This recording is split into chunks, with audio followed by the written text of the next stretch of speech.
Welcome to the NBA Coast to Coast podcast brought to you by thelines.com. Coming to you from the West Coast, Josh Lander, joined as always by Nate Weitzer on the East Coast. And we've got 10 games here on Tuesday night for you guys. In this one, we're taking a look at the Grizzlies and the Lake Show. Some troubling news for those Lakers fans and those of you who put some futures bets on them once this team became better, like myself. We are looking at LeBron possibly being out for a couple weeks, getting a second opinion. So we'll take a look at that. He's definitely missing this game against the Grizzlies. So that is why it's all the way up to 9 points for the Grizz. We'll jump into this one. Also got another game for you, as well as our player props that we're staying hot on already this week with you guys. So make sure to like and subscribe to that page.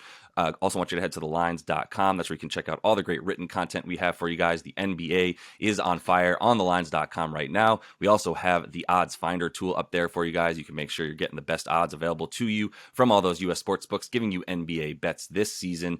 Nate, let's get into this 10-game slate here and then talk about the Lake Show and Grizz. And that's the first game up. Lakers, +9, as you mentioned. The total's been bet down from 233 to 230. Bulls are +5 at Toronto. The other game we break down, Bucks up to -6 at Brooklyn. Washington +7 at the new look Hawks. The Kings -2.5 at Thunder. No SGA there. Kings might counter by sitting De'Aaron Fox. Rockets are +10 at home against the Nuggets.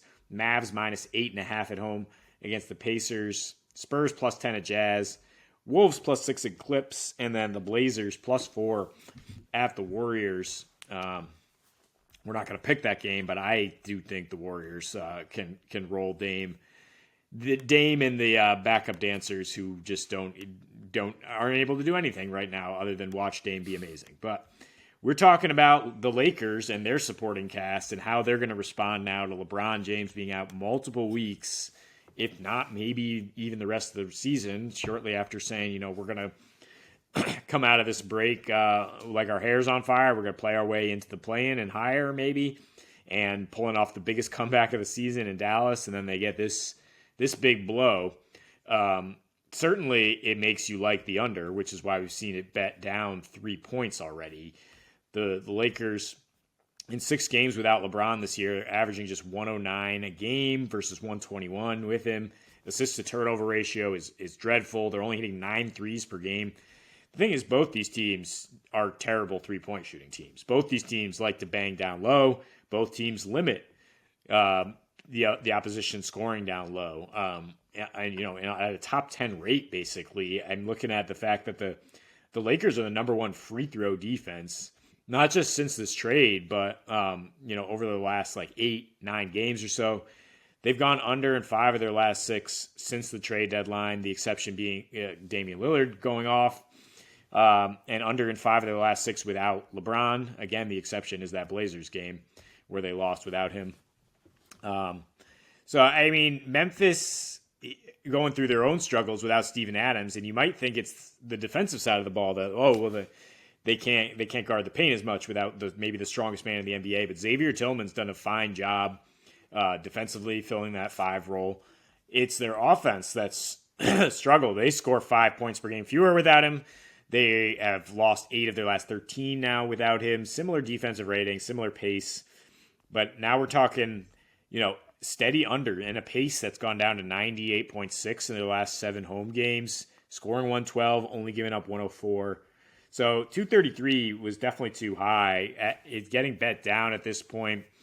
But still like it based on the fact that LeBron's out. That, the Lakers, if it's gut check time and if they're going to battle to at least cover in this game, you'd think that it's going to be a physical game, a sloppy game where there's not a lot of threes going in. Both these teams averaging about 11 or less, and not a ton of free throws either, but just a lot of interior tough play with guys like Jared Vanderbilt and Anthony Davis and Triple J on the other end of the court. Just a lot of mucked up play in the paint. Yeah, a lot of mucked up play for sure. AD was the first place. Obviously, I looked for some props potentially really high at 27.5 points. And then, the rebounds at about 13.5, 12.5, depending on what kind of odds you want to get back.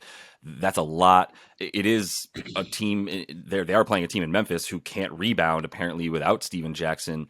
You talk about 8 and 9 without him this season and in this last stretch as well. Over the course of their last 9 games or so, they are like the 26th best rebounding team, right? So 5th worst essentially. And that's just a complete turnaround from what they used to be. And that's how their lineup is constructed, to be honest with you, is they have good rebounding guards. And that's fine and well, but when you don't really have a center down low, and Jaren Jackson Jr. is obviously super undersized, despite what he's able to do as a rim protector, not a rebounder. And that's a big opportunity for the Lakers, who have been so much better. And it really started with the Rui trade. We talked about that a few weeks ago, but it started with the Rui trade, just getting somebody who can get you 7 rebounds a game and at least fill in the paint, especially on that second unit. Well, ever since they've gotten, the team that they have now as well, Vanderbilt adding to what they do, and LeBron being crucial to rebounding as well, they've become a really, really good rebounding team. And everything that the Lakers have done on defense, I believe in since, they've gotten this new look team on their side, and Vanderbilt being a huge reason for that. We've talked about that. Malik Beasley holds his own on defense as well. And Rui hasn't been a turnstile, at least, and like I said, a big body down low for them. So they've looked much better. They've limited fast points. They've limited a lot of the things that Memphis does to score, second chance points, and things of that nature. Like, they're banging down low and getting boards with guys outside of just AD at this point, obviously, which is super helpful. But I would still say that there's going to be some trouble for them in scoring, and that's what we're going to see tonight, especially with D'Lo out. That makes their second unit a lot worse, and that's kind of what's been the case for them in the minutes that LeBron, AD are not on the floor, and it's really mostly, it's not even really a Schroeder-led offense on the second unit anymore, because Schroeder's not out there with them. He's on the starting lineup with D'Lo out, which is a big blow to them. So they've had a really bad second unit since basically since these trades have happened, and especially when LeBron isn't out. And in their last 5, I mean, you talk about what they've been doing without him, in 6 without him since since January. I was looking at the 3 that he was out as well since this trade happened, and still ugly for them. I mean, they went 1-2, only beating, I believe, one of the worst teams in the league in that stand. So I don't believe in them too much. I don't believe in Memphis right now either, to be honest, is the thing. And even at home, they have not been nearly as impressive as they were last year. I mean, 13-13 against the spread this season when they are home favorites. That's a stat that last year was, pretty much number 1 in the league for them when they were at home as the favorite. They were crushing teams. They're actually failing to cover by 4 points a game in these spreads where they're favored at home like this. So I don't like the situation for them. I like the situation for LA. I don't know how they're going to respond, because I didn't like what I saw from them when when LeBron was out, and even after they got these guys. He is a huge part of what makes everything around them successful. Even when they do have good wing players like they finally do, still it's still about LeBron and AD. They have like a 68% winning percentage with LeBron and AD on the floor. That drops to about 42 without them in the largest sample size over the last 3 seasons. So I don't trust them to necessarily cover. I'm probably staying away from that, but I do prefer an under, because I don't even know if LA is going to be able to hang around to get this thing over 234.